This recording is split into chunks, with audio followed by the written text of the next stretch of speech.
Ladies and gentlemen, the education docket is one of the most crucial ministries in every government. When you consider the history, most of the education dockets have been having very serious cabinet secretaries holding those dockets.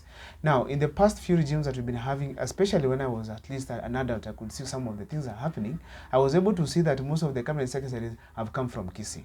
Right now, so far, we have 4 on my counting that we've had in the same docket, and actually most of them have been doing well. The first one was Sam Ongeri, whom I know worked with Kibaki. The other one was Matiang'i, and then we had now Machogu. Of course, now the last one, that is Ogamba. Now, first of all, let me tell you about these cabinet secretaries. These cabinet secretaries have been performing very well. Most of them have been doing very well.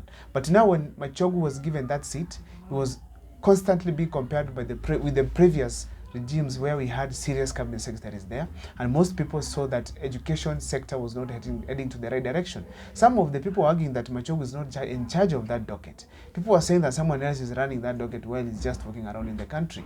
Now, the reason as to why I guess personally is that most of the people who have been holding that docket, particularly they've been a bit younger, but of course it's because of Matiang'i and Magoha who had set the pace that Machogu could not catch up with.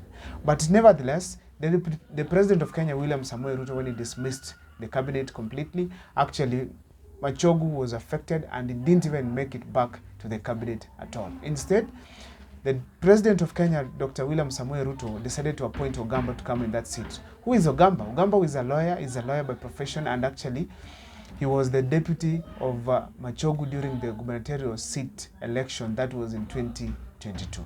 Today on this video here, I want to talk about Ogamba and some of the things he should not do, at least from the lessons we learned from Machogu, to ensure that he has performed in this docket of education. Apart from that, we also look at some of the things that he has to do to ensure that at least he has won the hearts of the Kisii people. Before I give that analysis, if this is the first time you're watching our videos, make sure that you subscribe, like and comment, because that's the best support you can always give this channel. Now let me dive in direct to this topic here.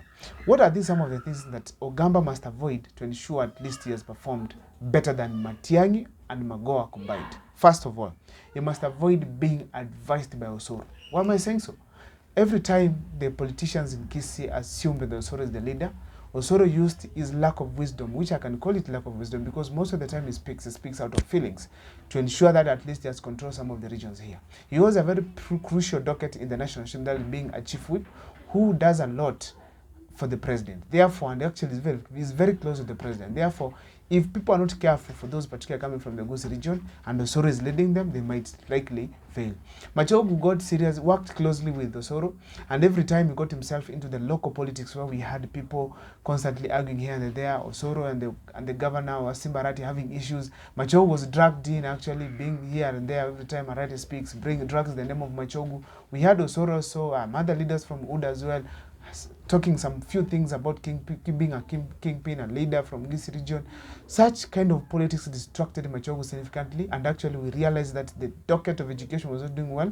And as Gusis who come from this region, Machogu was letting us down because we are known whenever we take up a seat in the in the cabinet, we perform very well. Therefore, he must keep on being advised by Osoro and act as a leader and ensure that at least there's performance in this region. Another thing we want to say is that you have to commit himself to work. He ensures that he remembers always that he is a cabinet secretary not just for Gusii region, but a cabinet secretary that works for the entire country. He has to move to places like Turkana and see what students are going through there.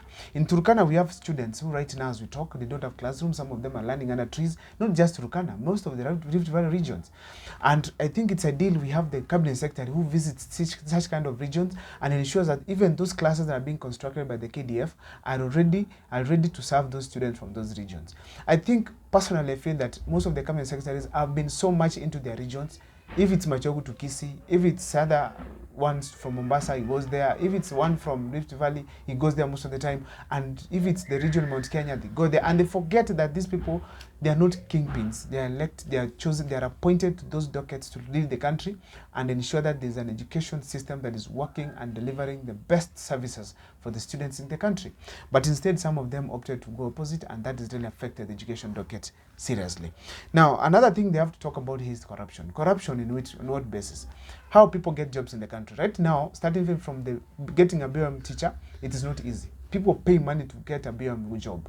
After that now, getting a TSC letter, it is another big trouble. Yet, and actually during the movements as this cabinet secretary and also and MPs were moving around, some of them had letters they were saying they have 20, 100 they are giving to teachers. We should not allow such form of corruption where we have MPs are given money as CDF, again they are given letters from the cabinet secretary docket so that he can be displaying, supplying them to various people according to his wishes. It should be that way. Let people get jobs according to competence, not because of the cabinet secretaries who have been moving around with letters across the country. Because we ask ourselves this, if, for instance, Osoro has letters from South Mugirango, how about those from Kitutu Masaba? Who is going to give them letters? Because we cannot access them. Our MP cannot access them. Therefore, we want this education system to be competent and avoid corruption that is experienced there now and then. Another thing we want to talk about here, it is that the transformation in education should be real. We need to have proper transformation, particularly on what is happening. So Ogamba must ensure that the education sector right now, the school fees that most students are paying that is so high, it should come down. We should have systems that no more students understand. We should have systems that at least are favoring also students. Everything that is done in education by the government is hurting parents. If it is construction, you find parents are being asked to chip in. If school fees it is increased, parents have to pay again. If it is now even university level, parents still pay a lot than they were paying in previous regimes. Therefore, Ogamba has one major role there to ensure that at least the education system is working well and that the parents in the country are not paying more than they should be paying as a country. Now, another thing I want to say, it is that Ogamba has to know that he's holding the lives of Kenyans at heart. When it comes to the issue of education, he has to ensure that if there's an idea that is out there that is being held by experts, he has incorporated it in the entire education system. If, for instance, when it comes to the issue of CBC, we need to have this curriculum having experts coming in to ensure that at least it's being also actually it's deemed to be very expensive, and that's the problem. It should be now considered to be affordable for parents from all regions of the country to afford it. It's becoming expensive because some of the books that are bought are very expensive, so you find that most of the students from the rural areas are not able to access some of these materials. We need to standardize, and actually even ask and support the governor of Trans Nzoia Natembeya, who says let's scrap off this CBC and have the old system 844 being embraced and improved in one way or the other, because I feel that it was not ideal to scrap it off. Even when you check how it was scrapped, it is generally maybe people were trying to make money in one way or the other, and people became rich out of that through bookshops, books that were being sold, the materials that were being bought in schools, and that is not right. Therefore, he has to remember that the parents and education should not be used as a form of making people rich. I also want to ask Ogamba one very simple thing. He should visit the principals of various schools in the country. Principals are becoming very rich in this right now in the country because these people tell parents to increase fee certain level, and know if, for instance, school has 1,000 students, every parent pays 2,000 more. You can imagine how much money the school is having. Yeah, that means that this school will be able to raise more money that is not even more properly accounted for.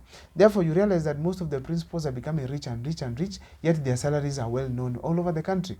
So therefore, you want to ask the Cabinet Secretary Ogamba to ensure at least he has met these standards where we have education system not used as a business center for most of the individuals. Actually, let me don't talk of principals alone, individuals in the country, because parents eventually suffer for the benefit of very few individuals in the education sector.